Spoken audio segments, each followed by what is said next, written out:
I like it. It keeps me interested. It's new. It's exciting.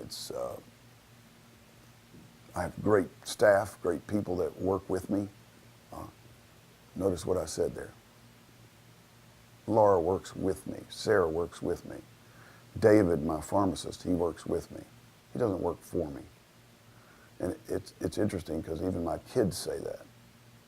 His kids say that. We work together. I love what I do, and it keeps me going. And I have developed really good relationships with patients.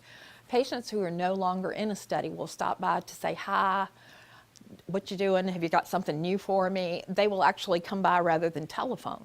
Any of my study coordinators, but especially the study coordinator for the gout study, we have a very close relationship. We speak every day, multiple times a day, 15 to 20 times a day we interact. The triage staff, nursing staff, even the reception staff, the lab staff, they will make a note that this patient may be appropriate for the gout study. And they usually pass that on to either my study coordinator or to me. It's a team approach. If we relied on just my referrals, this study would have been nearly as successful. We all have to work together as a team. And the coordinator is crucial in that, critical.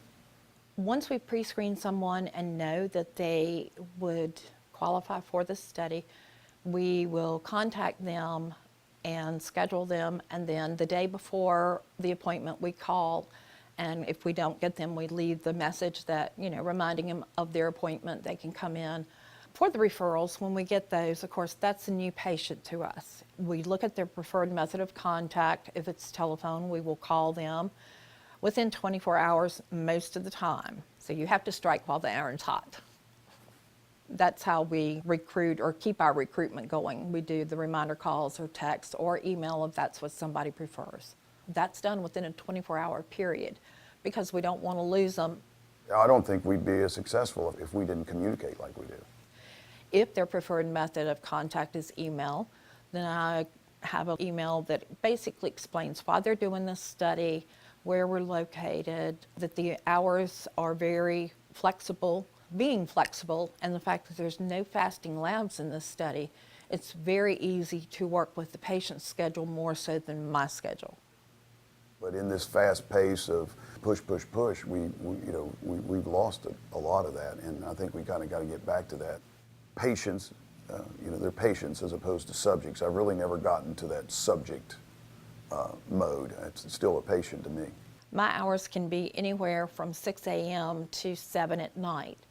And that is mainly because patients who want to do the study, but they can't afford to be off from work, don't want to create any problems, so I'm willing to come in for them to try to help them. My first priority is that patient, making him comfortable, letting him know that I respect him and want him to really enjoy doing the study and without causing any hardships on the work schedule or the family schedule. I also really love what I do. 40% of my patients come from database, previous studies, that type thing. 20% is from the central recruitment, another 20 is from advertising, and we also have a web page. So the other 20% came from there. So we have a variety of sources for recruitment and to get to know these patients. I think definitely talking to your local pharmacies, a lot of them are willing to put up signs that you are conducting a study for whatever indication it might be. They will work with you because, number one, it kind of means more business for them in the long run. And number two, they're in a position where they know people who really need help and maybe can't afford their medications. So they really do not mind us putting up a sign. You can have tear-off labels for them to call this number. It's very important to have a close working relationship with the professionals in your community. And when you have that, they're more willing to work with you because they understand what you're trying to achieve.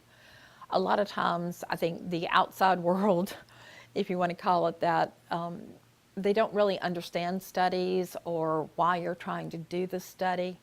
But if you can develop a relationship within the professionals within that community, you can get a lot of referrals and they will do a lot of advertising for you.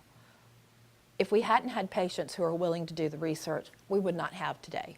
You have to have people who really want to do the research and realize how important it is.